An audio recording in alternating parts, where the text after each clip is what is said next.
Hello students, welcome back to Magnet Brains, एक ऐसा channel जो प्रोवाइड करता है किंडरगार्टन से क्लास 12 तक बिल्कुल free education and quality education. Quality के साथ हम कोई कॉम्प्रोमाइज़ नहीं करते हैं। तो बढ़ते हैं हमारे टॉपिक की तरफ। जो हमारा टॉपिक है आज का वो अभी चल रही है इंग्लिश की वर्कशीट फॉर क्लास 3 और जो बुक हम फॉलो कर रहे हैं वो है द मैरीगोल्ड और हम आ गए उसकी यूनिट नंबर 9 पर, उसी के ए पार्ट पर डोंट टेल।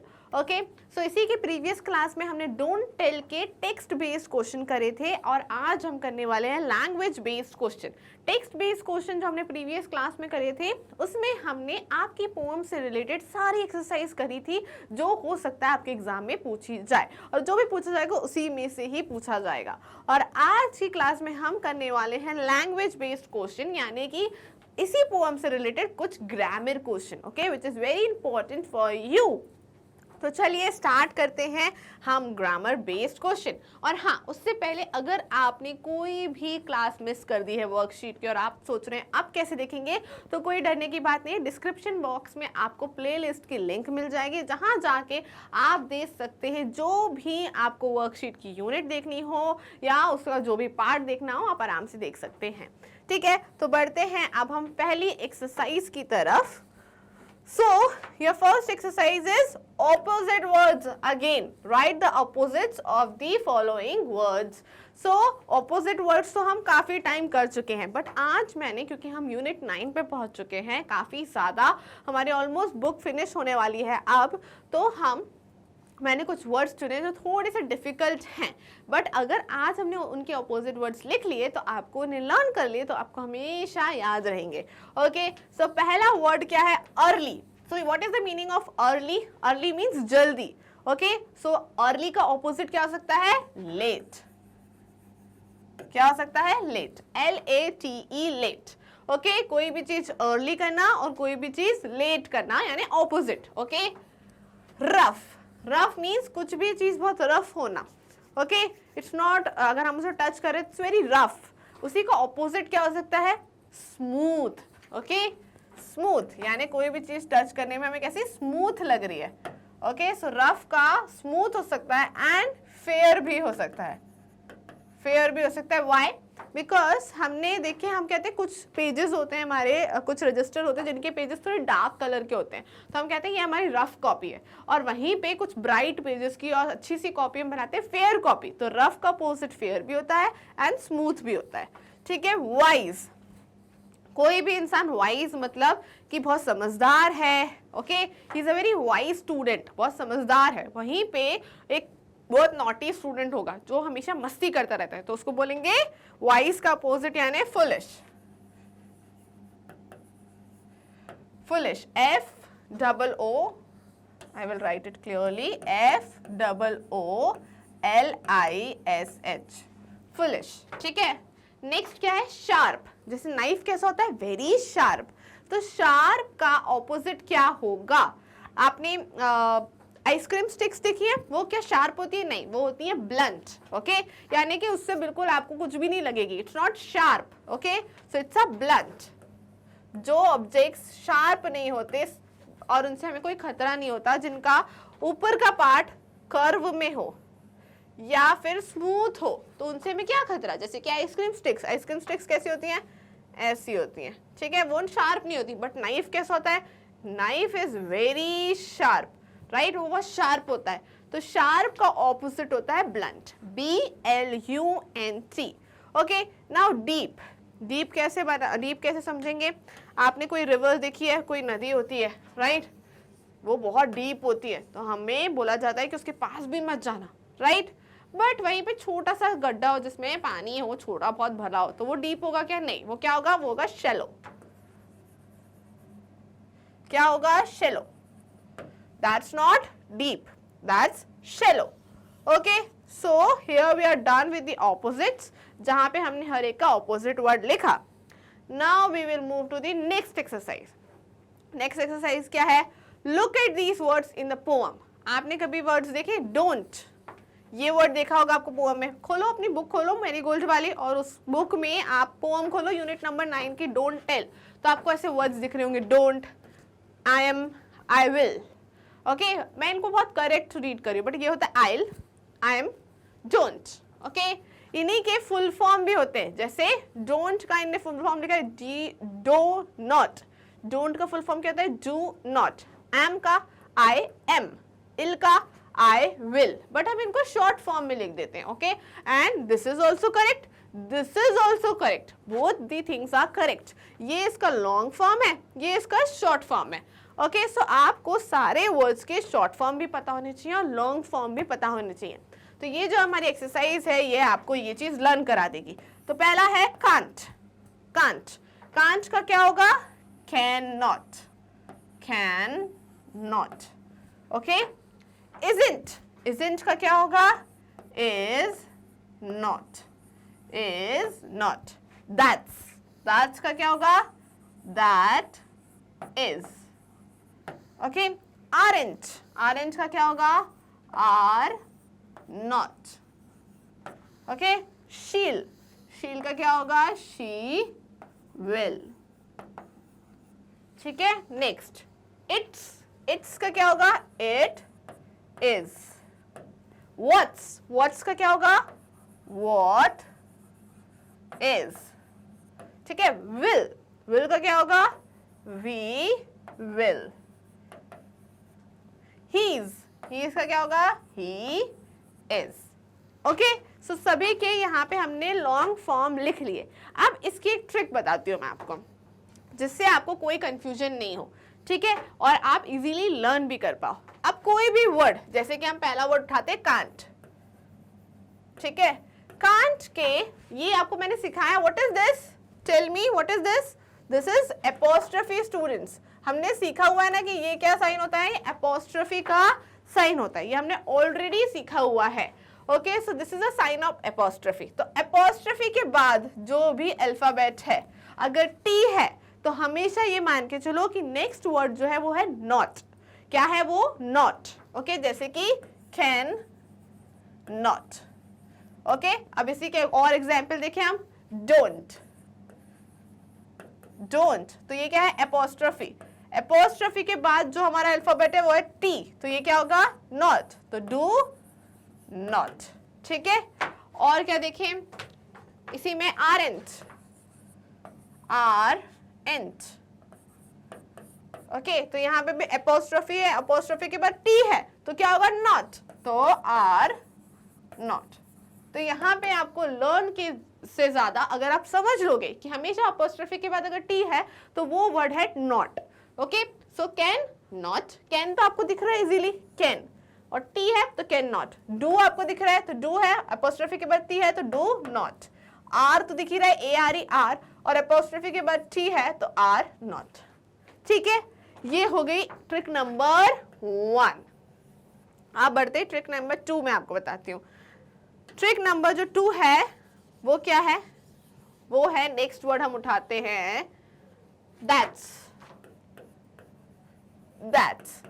ठीक है, दैट्स में एपोस्ट्रोफी है, ये साइन, एपोस्ट्रोफी के बाद क्या है? एस, एपोस्ट्रोफी के बाद क्या है? एस, तो वो एस हमेशा होगा इज के लिए, तो क्या होगा? That is, that is. ठीक है, दैट इज। वैसे ही हम यहाँ पे देखिए व्हाट्स, राइट, व्हाट्स में एपोस्ट्रोफी के बाद क्या है? एस, तो क्या हो जाएगा ये? Yes, very good, what is. ठीक है, तो एपोस्ट्रोफी के बाद कभी भी एस रहेगा तो क्या हो जाएगा? Is, what is, that is. ठीक है, अब बढ़ते हैं नेक्स्ट ट्रिक के बाद। तो अब एस होगा तो इज ही आएगा हमेशा। ठीक है, नेक्स्ट ट्रिक क्या है? नेक्स्ट है इल, शी इल। ठीक है, अब अगर एपोस्ट्रोफी के बाद डबल एल है, एपोस्ट्रोफी साइन के बाद अगर डबल एल है तो वो किसके लिए होगा? विल के लिए, तो क्या हो जाता है? She will. आई इल है, ठीक है, एपोस्ट्रोफी है और डबल एल है तो वो क्या हो जाएगा? I will. ठीक है, ही है और उसके बाद डबल एल है तो क्या हो जाएगा? He will. ठीक है, सिंपल। तो एपोस्ट्रोफी के बाद अगर डबल एल आएगा तो वो बन जाएगा विल, WILL। ठीक है, ये हो गया रूल नंबर 3। अब नेक्स्ट नेक्स्ट हम बढ़ते हैं rule number 4 and that's last rule. I'm, I'm apostrophe के बाद अगर एम है तो वो क्या हो जाएगा, आई एम। ठीक है, आई एम। तो यहाँ पे हमने रूल सीख लिए हैं, 4 रूल सीखे थे। क्या क्या थे वो 4 रूल? वो 4 रूल थे, अगर एपोस्ट्रोफी के बाद टी है तो क्या होगा, डू नॉट, हमेशा नॉट होगा। अगर एपोस्ट्रोफी के बाद टी है तो हमेशा क्या होगा, not. Okay, you can even right this. अगर एपोस्ट्रोफी के बाद हमेशा टी है तो वो नॉट का मतलब हो जाएगा और डू नॉट बन जाएगा फुल फॉर्म में। ठीक है, अगर एपोस्ट्रोफी के बाद एस है, अगर एपोस्ट्रोफी के बाद एस है तो उसका क्या मतलब है, इज। क्या मतलब है, इज। तो ये क्या हो जाएगा, शी इज। ठीक है, नेक्स्ट, अगर अपोस्ट्रोफी के बाद एल है तो उसका क्या मतलब होगा, विल। उसका क्या मतलब होगा, विल। तो ही विल। अगर अपोस्ट्रोफी के बाद डबल एल है तो उसका मतलब हो जाएगा विल, तो ही विल होगा। ठीक है, नेक्स्ट हमने कहा कि अगर अपोस्ट्रोफी के बाद एम है तो उसका मतलब हो जाएगा A M M. Okay, simple. So you can write this, you have to follow this rule. तो आप इजीली ये कर सकते हो। आप इसको, आप फुल फॉर्म को शॉर्ट फॉर्म में भी कन्वर्ट कर सकते हो और शॉर्ट फॉर्म को फुल फॉर्म में भी कन्वर्ट कर सकते हो, अगर आपने ये रूल लर्न कर लिया तो। ठीक है, तो यहाँ पे हमने शॉर्ट फॉर्म और लॉन्ग फॉर्म बहुत इजी ट्रिक से समझ लिए हैं और ये आपको हमेशा याद रखना है। ओके, सो ये बहुत सिंपल हो जाएगा आपके लिए। This is not difficult for you. चलो, नेक्स्ट एक्सरसाइज भी इसी से रिलेटेड नहीं है, इसके बाद एक और एक्सरसाइज है जो इसी से रिलेटेड है, जिसमें हम ये फिर से सीखेंगे। ठीक है, नेक्स्ट एक्सरसाइज बहुत सिंपल है। Choose and take the words with a J sound. Okay, J का कैसा साउंड रहता है, ज। ठीक है, हम कुछ भी बोलते हैं जे से रिलेटेड, जैम, जनवरी, जुलाई, ये सब के इसमें साउंड क्या आ रहा है, ज का साउंड आ रहा है। बट आप कहोगे मैम कि जे के साउंड में सारी जे से जुड़ी हुई स्पेलिंग आ जाएगी, जुलाई, जैम, जे, ये सारे वर्ड्स में जे से स्टार्ट होंगे, तो इसमें सब में क्या आ जाएगा, जे से जुड़ी हुई क्या आ जाएगी, साउंड भी आ जाएगा। बट नहीं, ऐसा नहीं होता है। अब आप ये वर्ड्स रीड करो तो आपको क्लियर होगा। जनवरी, जनवरी में तो ज सुनाई दे रहा है, जनवरी ज सुनाई दे रहा है। मेरे साथ साथ रीड करना है आपको भी, तो हम इसको सर्कल करेंगे। गूस, गूस में क्या ज सुनाई दे रहा है, ग, गूस, तो ये नहीं राउंड करना है। जेम, जेम, जेम, यहाँ जी से स्टार्ट हो रहा है ये वर्ड, बट हमें सुनाई क्या दे रहा है, sound, gem. Gem, you know कि आपके पास वो एक जेम होता है ना, जिससे आप कोई भी विश मांगो तो पूरी हो जाती है, वो वाला जेम है ये। तो जेम में जी से स्टार्ट हो रहा है, बट साउंड कैसा आ रहा है, जेम, जे का साउंड आ रहा है, तो इसको भी हम सर्कल करेंगे।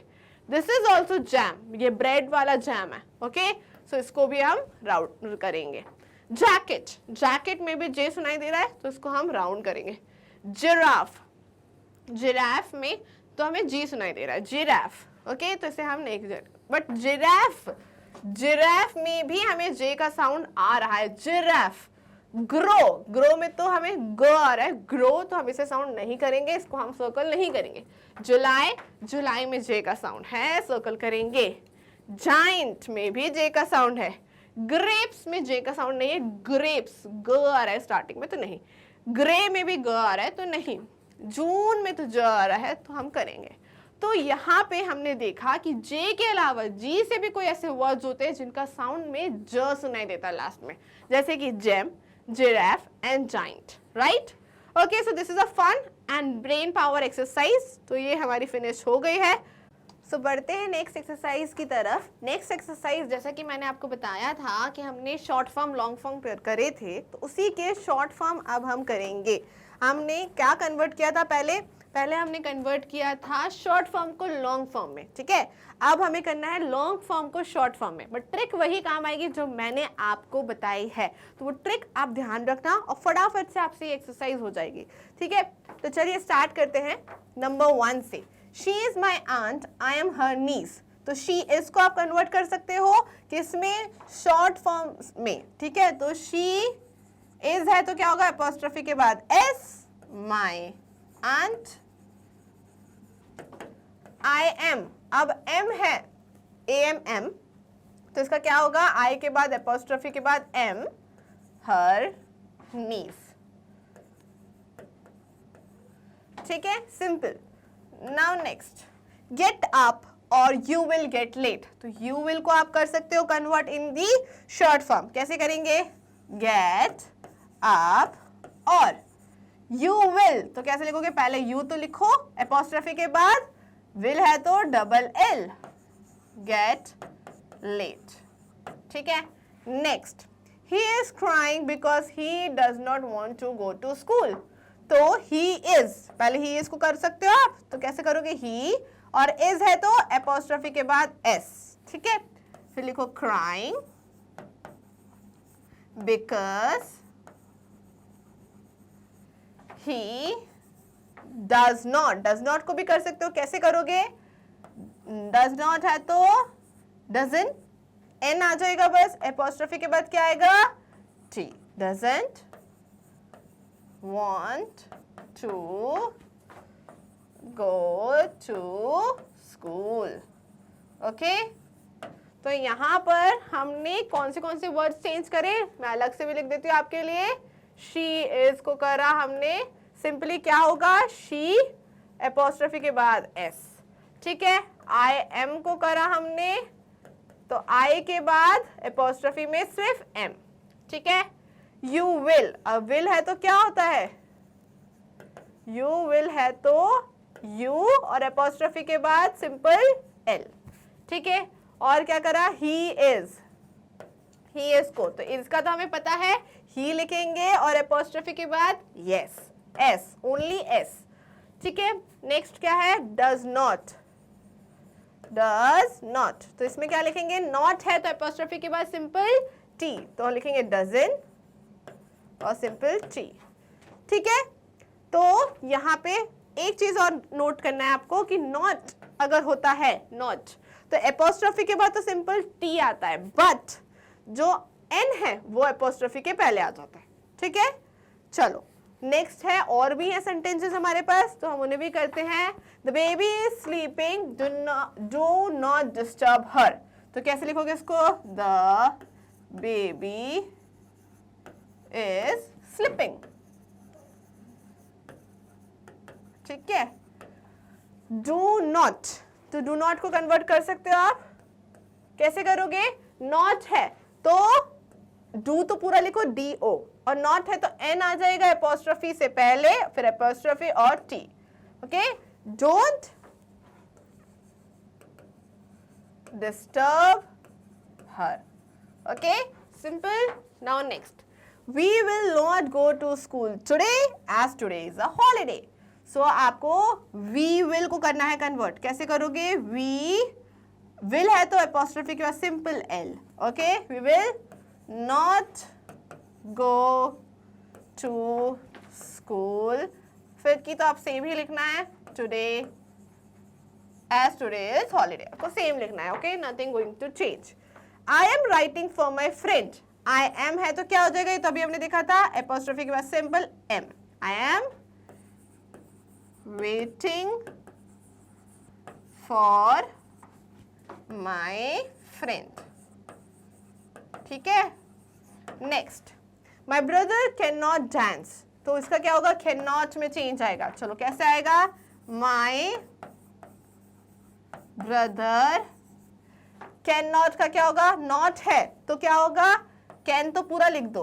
अब नॉट है तो एपोस्ट्रोफी लगेगा, पर एपोस्ट्रोफी से पहले एन, एपोस्ट्रोफी के बाद टी, पर यहाँ ऑलरेडी एन है तो हमें एन लिखने की जरूरत ही नहीं है, तो एपोस्ट्रोफी के बाद direct tree, dance. Okay, my brother can't dance. Simple. So यहाँ पे हमने क्या कौन से वर्ड्स का लिखा शॉर्ट फॉर्म, सबसे पहले डू नॉट का लिखा. क्या लिखा है हमने डू नॉट का, डोंट. पहले डू एज इट इज हमने डू का डीओ डू लिख दिया, नॉट का क्या, एपोस्ट्रोफी के पहले एन और एपोस्ट्रोफी के बाद टी. ठीक है, नेक्स्ट है वी विल. ओके, तो वी विल में हमने क्या लिखा है, वी तो एज इट इज लिख देंगे और एपोस्ट्रोफी के बाद विल है तो डायरेक्ट सिर्फ डबल एल. ठीक है, नेक्स्ट हमने क्या लिखा है, आई एम. तो आई एम का क्या होगा, आई एपोस्ट्रोफी के बाद only M, okay. Can not, can not का कैसे लिखेंगे, पूरा कैन लिखेंगे, फिर एपोस्ट्रोफी के बाद पहले एन होता है नॉट के लिए और एपोस्ट्रोफी के बाद टी, बट यहाँ पे ऑलरेडी एन है तो हम सिर्फ एपोस्ट्रोफी के बाद टी लिख देंगे, कांट, ओके। तो मैंने जो ट्रिक सिखाई है इससे आप ये चीज को समझ के करोगे तो grammar is all about understanding. अगर आपको चीज समझ में आ गया तो आप बहुत आराम से कर सकते हो। तो don't learn it, just understand it, okay. तो मैंने ट्रिक भी आपको सिखा दी है, अब इस एक्सरसाइज में आप कभी भी गलत नहीं होगे, ठीक है। चलो नेक्स्ट एक्सरसाइज, नेक्स्ट क्या है, fill in the blanks with the words given in the box. Box बॉक्स दिया हुआ है तो यहाँ पे आपके पास ब्लैंक्स हैं, उन्हें फिल करना है इन वर्ड्स की हेल्प से, ठीक है। तो सबसे पहले क्या है, सबसे पहले है everybody had the pudding dash they finish the eating the main meal. Pudding क्या होती है, स्वीट डिश होती है, तो मेन मील खत्म करने के बाद ही हमें स्वीट डिश मिलती है, तो हम क्या लिखेंगे, आफ्टर, बिकॉज आफ्टर का मीन्स क्या होता है, बाद में, not in capital, after. Now you can read it, everybody had the pudding after they finish eating the main meal, okay. Next, mother packed the bags dash the children were taking their bath. Mother packed the bags, जब children नहा रहे थे उसी time क्या किया, मम्मा ने जल्दी जल्दी पैकिंग कर ली। सो उसी टाइम का के लिए हम क्या यूज करते हैं, while, उसी टाइम, उसी समय में, यानी कि while, ठीक है। तो mother pack the bags while the children were taking their bath, ठीक है, ये भी हो गया। Next, mix the mixture with a spoon dash adding water to it. जब आप मिक्सचर को मिक्स करते जाओ, वाटर को ऐड करते करते उसी टाइम आपको करना है, तो आप क्या बोलोगे कि व्हेन, जैसे ही आप वाटर ऐड करोगे आप मिक्सचर को मिक्स भी करते जाना। तो mix the mixture with a spoon when adding water to it, okay. Okay, next, finish your work dash you go down to play. आप अपना वर्क फिनिश कर लो before you go down to play, okay.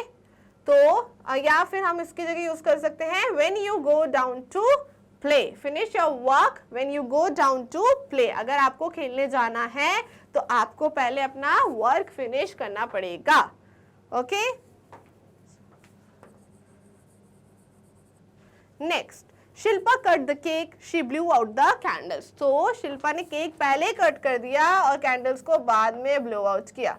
So Shilpa cut the cake before she blew out the candles, okay. So ये we are done with this also.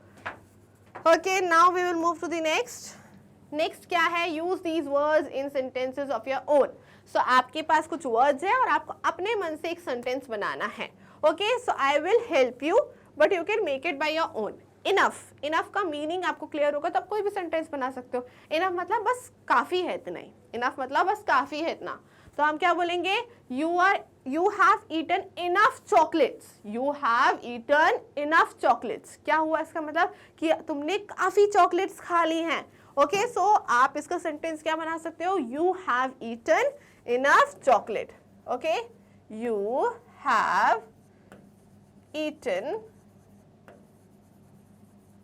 enough chocolates, ठीक है।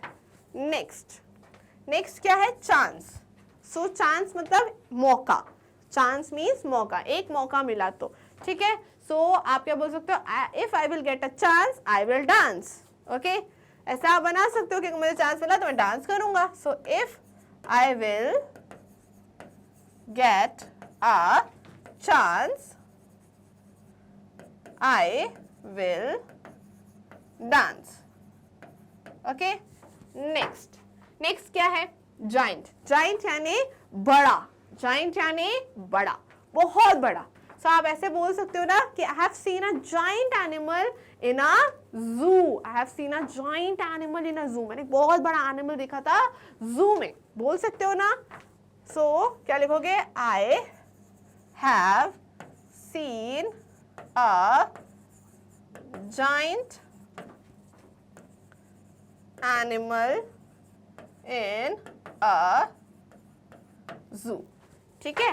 Next, patient, patient, patient मतलब काम, keep calm, आप धैर्य रखो, patient means धैर्य रखो, थोड़ा संयम रखो, आपका काम हो जाएगा, दैट इज पेशेंट। सो हम क्या लिखेंगे, be patient, you will get your food, okay, आपको अपना खाना मिल जाएगा, be patient, okay, be patient, you will get your chocolates, ऐसे लिख सकते हो ना, सो बी